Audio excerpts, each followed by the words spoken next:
So this is the Shure MV7 Plus microphone. I decided to go for this one because I wanted something that had both XLR and USB-C.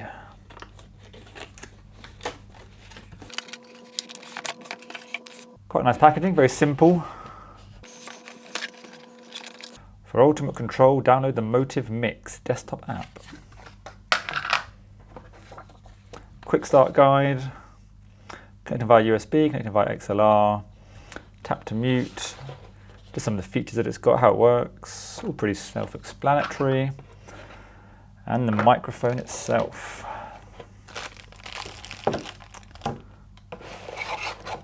Now this should come with a single USB cable, and I think that's it. Yeah. Safety, warranty information, all the boring stuff.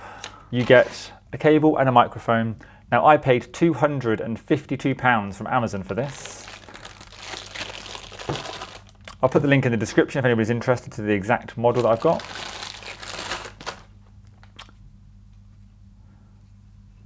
So this was my main reason for getting it, because we've got the XLR output, but we've also got USB-C output. I'm hoping this will work with my iPhone from what I've read up, so that's one of the reasons why I wanted this model. So my plan is to use the XLR output for my streaming and the gaming side of things, and USB-C when I want to connect my phone up and just do some shorts or some vertical content.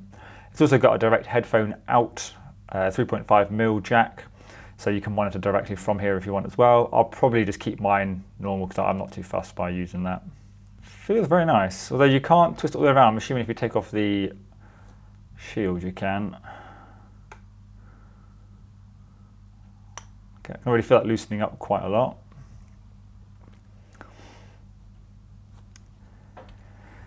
Feels very well built, feels nice and solid, which is what you'd expect for that sort of price and for the brand. But that is it. £252 just for that. Better be good. So I'm not sure if this USB-C cable will work directly with my iPhone or if I need to use the iPhone specific cable, because this is just USB-C to USB-C. So I'll test that out as well. And here are some close-ups of the microphone. So from the side, it's very clean. It's a really nice setup. This here is the touch bar, where you should be able to touch anywhere along here, and that will mute the microphone. So everything you can see here is actually solid, obviously apart from the shield. All of this, it's all metal.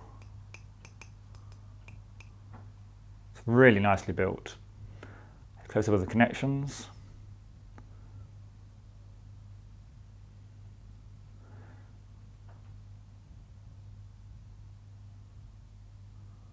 And then we've just got some basic information on the bottom. So my arm comes with an adapter, so I'll put that into my microphone. I should tighten it with a screwdriver, but I'll do that later, just to show this for now.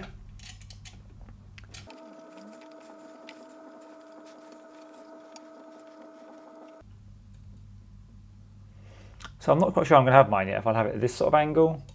I'm thinking maybe something like this. I'll have to see how it looks on stream. So I might look a bit weird, because I've got the arm coming up from the middle this time. I might move my arm to the side, I'm not really sure yet. I've only just got this set up. That could work. All right, let's get this thing connected up.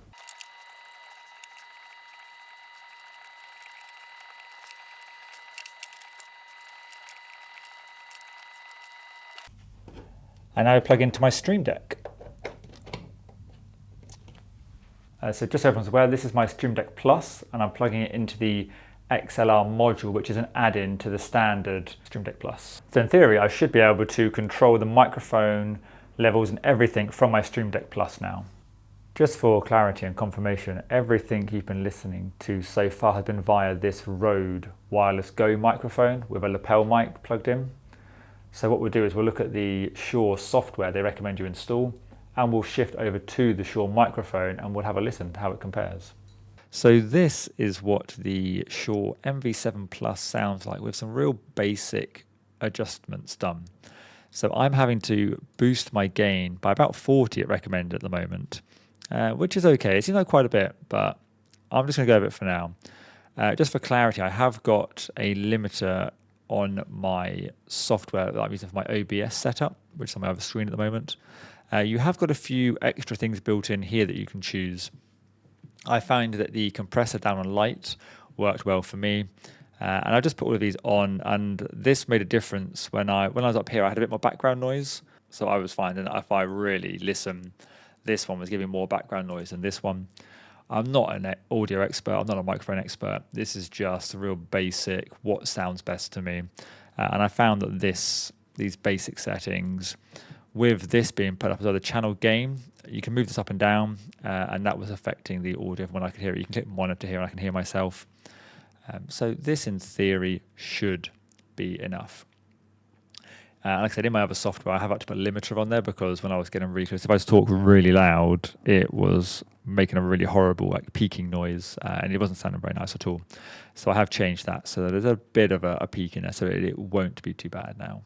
So this is the audio from the microphone, so just so you can clearly hear, hopefully, the benefits and the differences of that. And if I just quickly go back to my headset, you clearly hear the difference now between this one. So hopefully you can tell that this one is nowhere near as good as the previous one. So again, I'll flick through them all. This is currently the Rode Wireless Go microphone. And this is now the headset microphone, my HyperX Cloud 2. So you can tell that this one, I think, is the worst by a long shot. The quality is just not very good.